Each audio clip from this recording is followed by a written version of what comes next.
I was quoted $25,000 to transform this kitchen into the vision I had for this. But I'm going to show you how I did it for about half of that at around $10,000. If you're new here, I'm Lena. I show you how to transform outdated spaces and furniture and make them flipping gorgeous. And today we're getting into one of my most favorite kitchen renovations where we completely transform this outdated 90s gold dark kitchen to a beautiful, modern, warm, sleek kitchen. And so in the show notes below, I've actually linked to a download where you can get every single product that I used in this kitchen, from the butcher block countertops to the lighting fixtures to the kitchen sink. So be sure to grab that, and then also consider subscribing below if you want to follow along with all of my DIYs. All right, let's get into it. Anyways, Operation Kitchen Reno has begun. So when we were looking for a house, I really wanted something that had like solid good bones, but just needs some cosmetic work to just, give us some equity in the home. So we found something that I just walked in and saw the vision right away. The vision that I had for this kitchen was, first of all, to get rid of all of this gold paint by painting the walls white. Then I was going to paint the doors black, get rid of those overhead lights, put down new LVP flooring, and build a large center island that could also serve as a place for us to sit and work. But I definitely didn't have $25,000 to do that.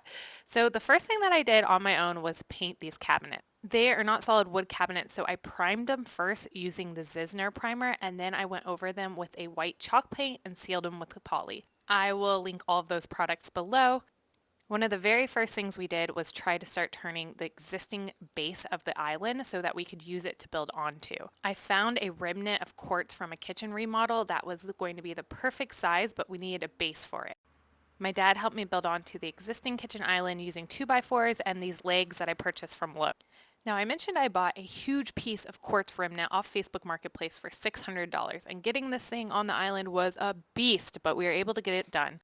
This saved me thousands of dollars. We did have to polish it and buff it out ourselves, which was quite challenging, but my dad had all the tools, thankfully. Then it was time to get rid of this old backsplash that they had, and I was hoping it was going to come off quite easily and that we could just salvage the drywall behind it, but they had placed it directly on the drywall, so we had to put new backer board in before I could install our new backsplash. This was actually the very first backsplash I had ever done with the help of my dad, but mainly did it on my own. So it wasn't perfect, but it turned out pretty darn well, I would say. And you can see what a difference just painting those cabinets a bright white made. Then I chose new hardware to put on them, so I did have to drill an additional hole. I used this little guide to do so, and it really updated the cabinets very nicely. Next, we removed the existing light fixtures and put in 2 matching lanterns. I ordered these open box off of Amazon, so that saved me additional money. I will link them below. If you remember from the previous shot, the kitchen had tile, so instead of breaking up all the tile and having to go through that and pay for that, I decided to lay an LVP directly on top of that tile, and could do it because it was a flat surface. So here's a part that we did a little bit backwards. I had planned to keep these black countertops, but the more I looked at them, the more I just did not like them. They were broken, cracked, and kind of ugly, and they just couldn't really be repaired, so we decided to remove them. And I did salvage them, and I was able to sell them, but once we got all of the countertops off, I noticed the base was not very level, and I had chosen that I was going to do butcher block in this countertop, and I purchased that butcher block from Home Depot. I will link it below, and decided that I was going to try installing it myself. The first thing I did was build this plywood base.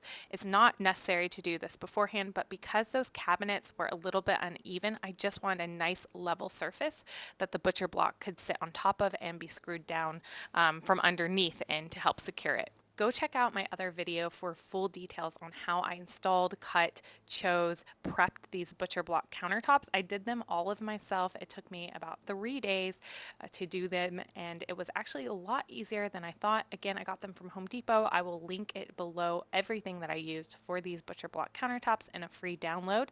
And I thought these were a great choice for the kitchen. Because we had that huge center island, I thought the butcher block would match it nicely.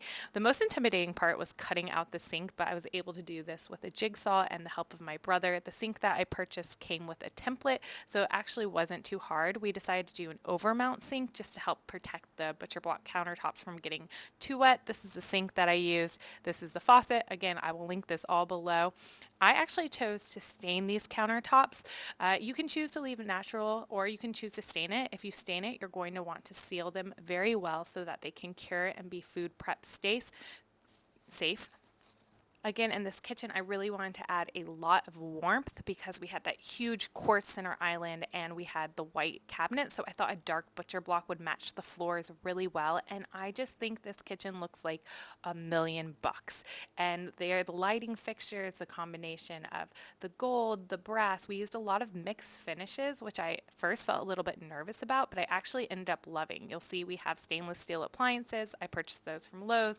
We have brass cabinet pulls, wood countertops, gold fixtures, the iron light fixtures, and again, I think it all just came together so nicely and created such a warm and inviting kitchen. This is one of my favorite kitchen renovations we've ever done. I actually was a little bit sad to sell this house because I loved the kitchen so much, but I know the new owners are absolutely loving it. I would love to hear from you on this video. What was your favorite part?